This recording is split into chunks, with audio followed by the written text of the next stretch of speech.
Google says this landing page came from one prompt. The 41-second demo is genuinely impressive, but it is not the same thing as proving a production website. So let's separate what the footage shows from what the launch post asks us to assume.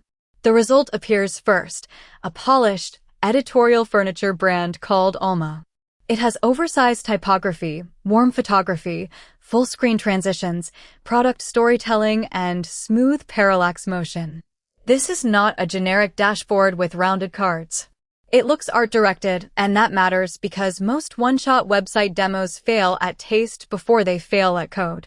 Then Google reveals the build workflow inside Antigravity. Gemini 3.7 Flash acts as the orchestrator. The agent reads an existing one-shot landing page skill, plans the implementation, calls tools, edits the project, and runs the site locally. The source post says Nano Banana handles images and Gemini Omni handles video, while Flash generates the copy and code. Google's current anti-gravity docs list Nano Banana 2 as the image model used when the agent needs mockups or web page imagery. The post itself only says Nano Banana, so I would not overspecify the exact variant used in this run. The strongest part of the demo is the causal chain. We see a request, visible agent activity, changed files, a local server, and a working visual result. That is much better evidence than a single before and after screenshot. The agent is not merely returning a mockup. It is producing an executable front end and previewing it in a browser. Gemini Omni is the interesting ingredient here. Google's API documentation describes Omni Flash as a preview model for conversational video generation and editing. It accepts text, images, or short video input and currently outputs 3 to 10-second video at 720p and 24 frames per second. In this workflow, that makes sense as a component generator, not as the model writing the whole site. Flash coordinates the task, the image model supplies visual assets, and Omni supplies moving media that the page can stage as part of the experience. That division of labor is the real product story. One prompt is the interface, but several specialized systems are doing the work. Antigravity is packaging planning, code generation, image generation, video generation, local execution, and visual review into one agent loop. The user sees one request.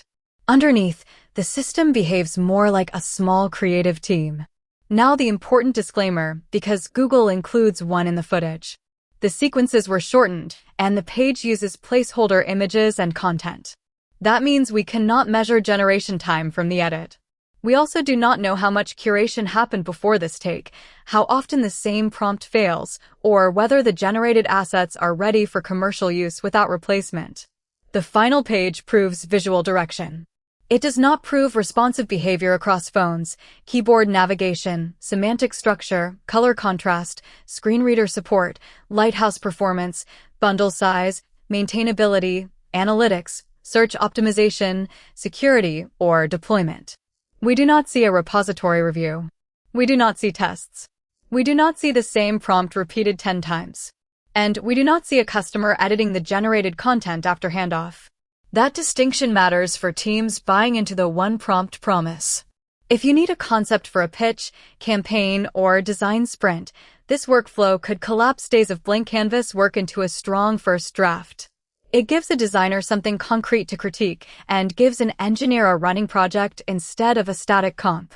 For that job, the demo is compelling. If you need a publishable production site, the prompt is only the beginning. You still need an accessibility pass, responsive QA, performance testing, content ownership checks, code review, deployment configuration, and a human decision about what the brand should actually say. A beautiful generated page can still be expensive if the team discovers those gaps after launch. Google's earlier Gemini 3.7 Flash demo showed a similar agent loop building and remixing playable games. This landing page example is useful because it moves the same orchestration pattern into commercial design. That is a stronger signal than one isolated demo, but it is still first-party evidence. It supports a bounded pilot, not a blanket reliability claim.